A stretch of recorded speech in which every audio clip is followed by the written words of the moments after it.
Welcome to our next topic, candlestick patterns.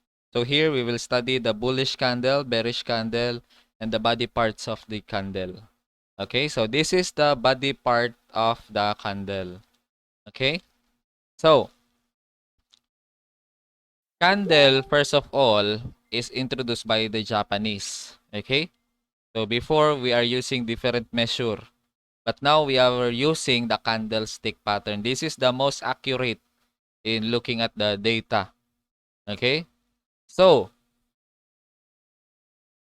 if it is a green candle, if you want to figure out where did it started, where did the candle started?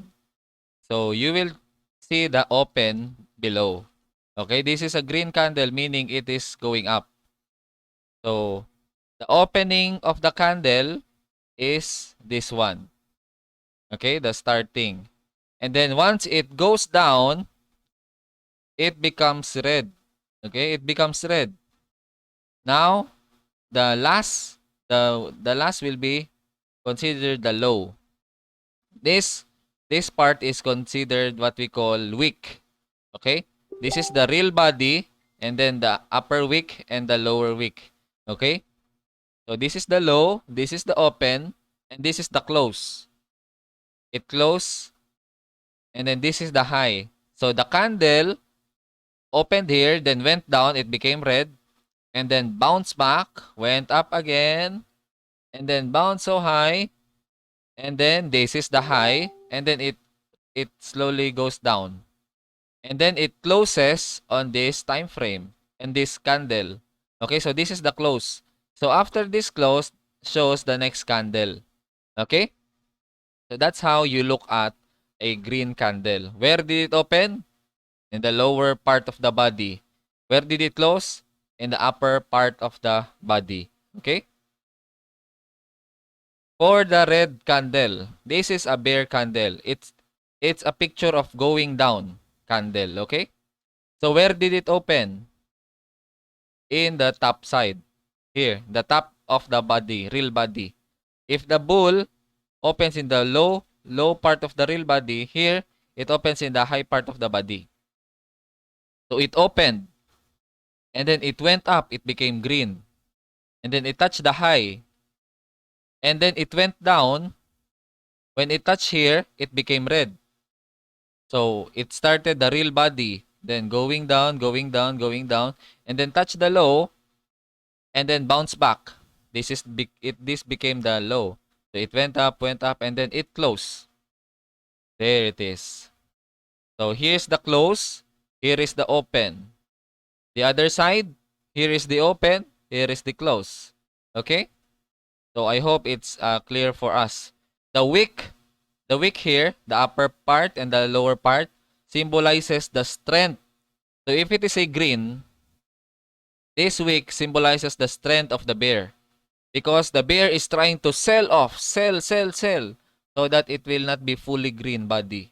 Okay? So it sell, but not enough to put it to bear candle. This one, buy, but not enough for the power to sell. Okay? So that's the picture of it. The red is the bear, the green is the bull candle. Okay? So the wick is a sign of power of the bear for the bulls, and this one is for the bulls. Okay? So another picture, the same. Okay, open and then close and then high and then low for the green candle. The red candle is different, okay? Open in the top and then close is in the bottom and then low and then high. Okay? So I hope we get this one. Okay? So this is a bullish candlestick, a bearish candlestick. Okay? So I hope it is clear. So how do you measure the candle? Okay? How do you measure the candle? Okay, let's go to chart.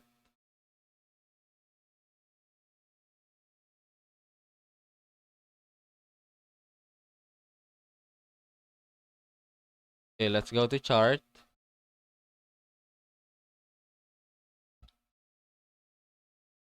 So, disregard all the chartings yet. This is my normal trade. Okay, this is the one that I am using, my daily trade. Okay? So, if you notice how accurate my trades are, my Ichimoku cloud is a bounce area. And then it touch again here, and then it bounce again. Okay, if it follows, if it touch again another cloud here, it bounces again.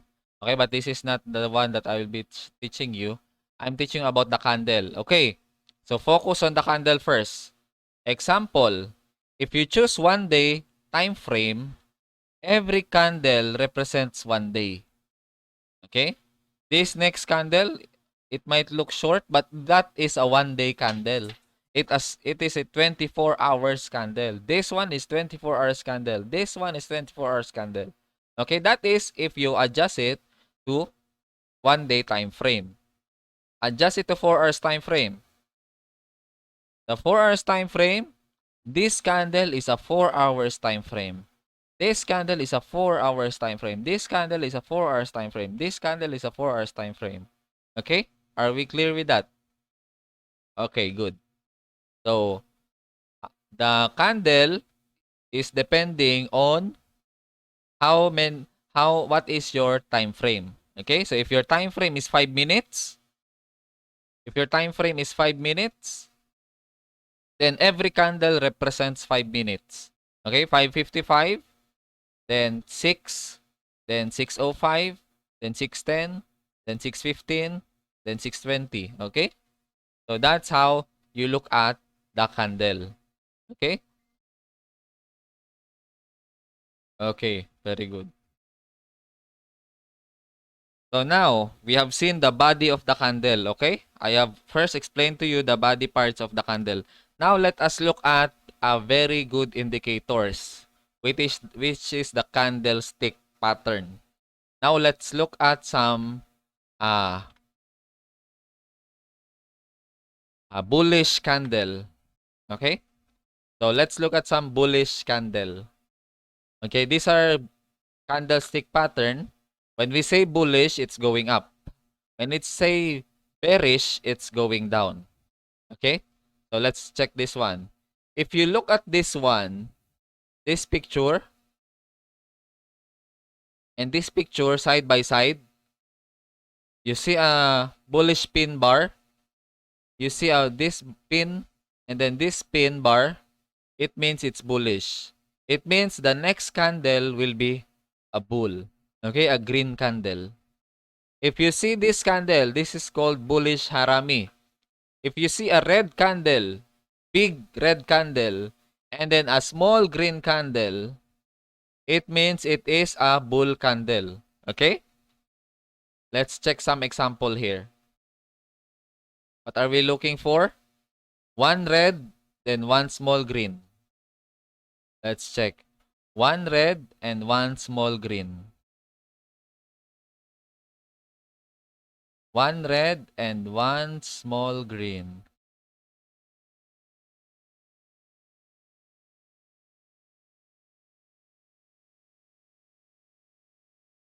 One red, let's check again. One big green and then one big red and one small green. One big red and one small green. Then it shows a bullish sign. One big red and one small green. You see this one? There. One big red and then one small green. The next candle is bullish. It's green, going up, going up, going up. Okay? That's how that's how it that's what it looks like in the real candle trade. Okay? One red, one small green, then it goes up. What do we call this one? Bullish harami. Okay? Say it with me. Bullish harami. Next is bullish engulfing. So this is bullish engulfing. Meaning of engulfing, it's engulfing from straight downward. Now we are seeing a engulfing pattern. It's changing. It's reversing. Okay, bullish engulfing. So one small red, then one big green. Let's look for one small red and one big green. This one. One small red, one big green. What happened next? A correction and then it went up. Okay, let's go to 1 day candle. Let's check 1 day candle. One small red and one big green.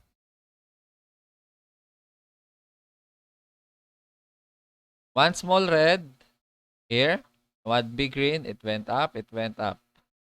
Okay? One small red, one small red, one small red, and one big green. Okay?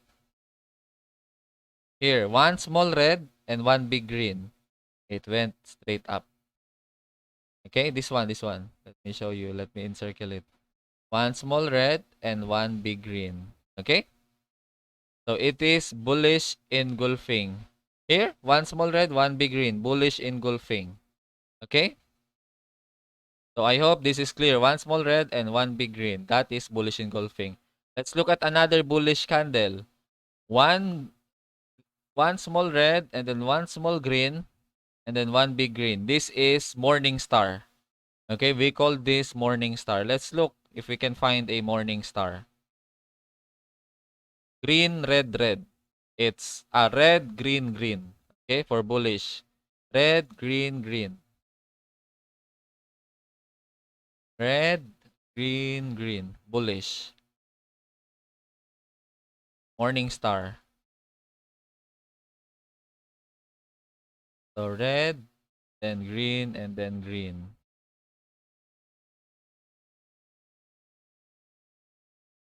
Let me check again. The green will be in the lower part, okay? The resistant green. Red, green, green. Here. Red, green, green. The next, it went up. Okay? Bullish candle. Let's look at some more. Red, green, green. That is morning star. It went up. Here. Let me encircle it for you. Red, green, green. So the next candle is a bullish candle. Okay? Okay. So red, green, green. Morning star. Okay? So if you do trading, if you want to day trade 1 day candle time frame, so you just look at the candle. You saw this last two candle and then you predict it. The next candle will be green. So I will enter here. I will enter here and then it goes up. Then I take profit. Okay? Easy. Okay? Don't ignore this candlestick pattern. Okay? Now let's look at some bearish candle. Bear candle means it's going down. So if you see this pin bar, hammer, then hammer going down, even if it's green, it's going down. Two pin bar. Let's check. Two pin bar. Here, and a pin bar. You see this pin bar here? A pin bar, a pin bar. A pin bar here, and then a pin bar another. Then it went down. Two pin bar here. Let's check another clear pin bars. Here, pin bar, and then it went down. Two pin bar, clear pin bars. Okay? So, let's check for the 4 hours time frame.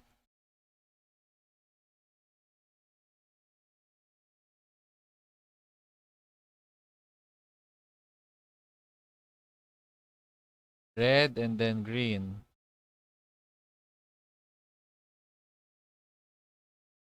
Red pin bar and then green pin bar. Okay?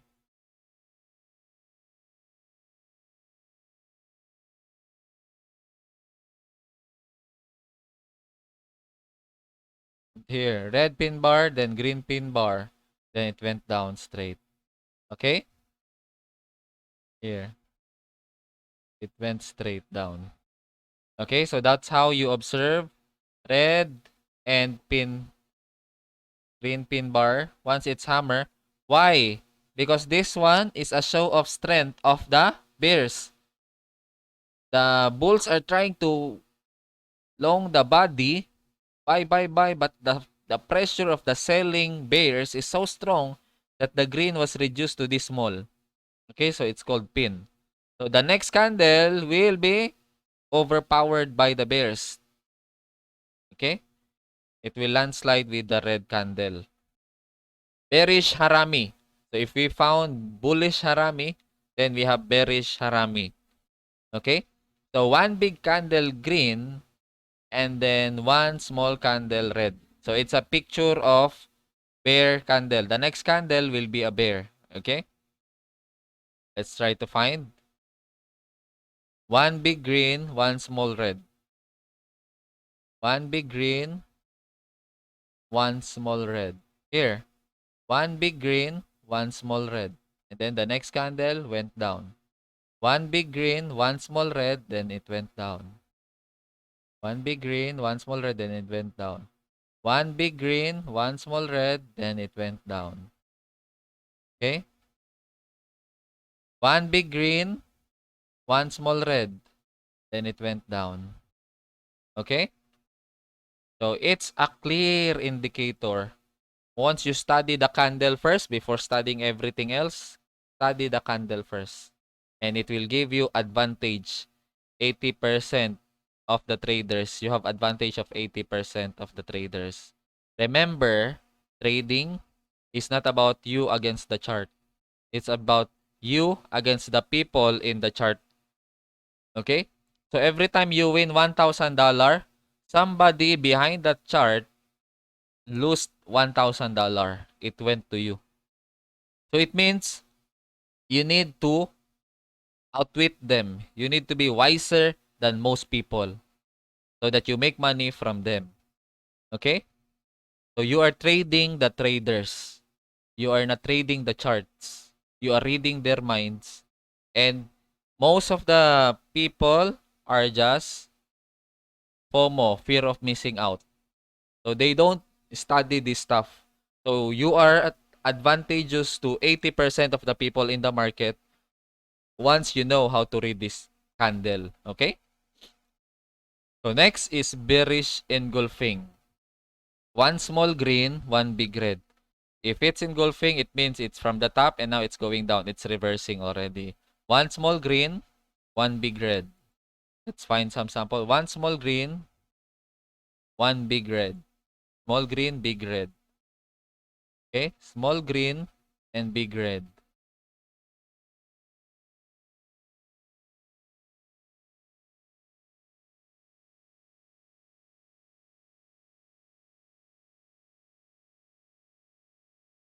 Let's check 1 hour, 1 day time frame.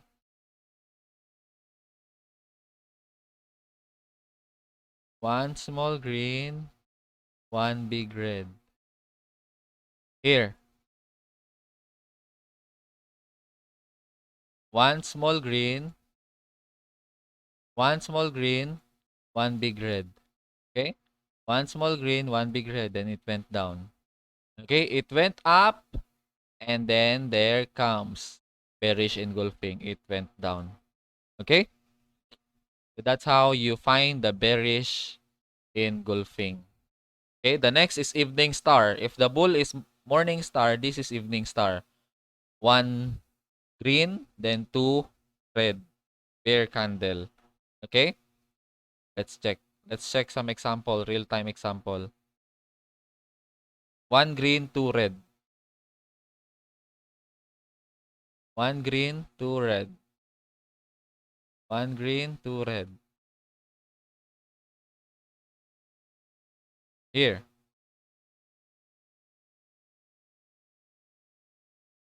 Here. So one green, two red. Here. So this is evening star. One small red and then big red. And then it went down. Okay. Another one here.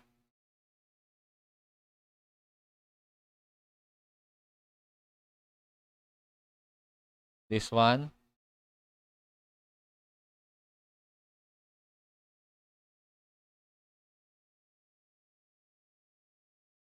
Let's check for 4 hours time frame. Show you some example.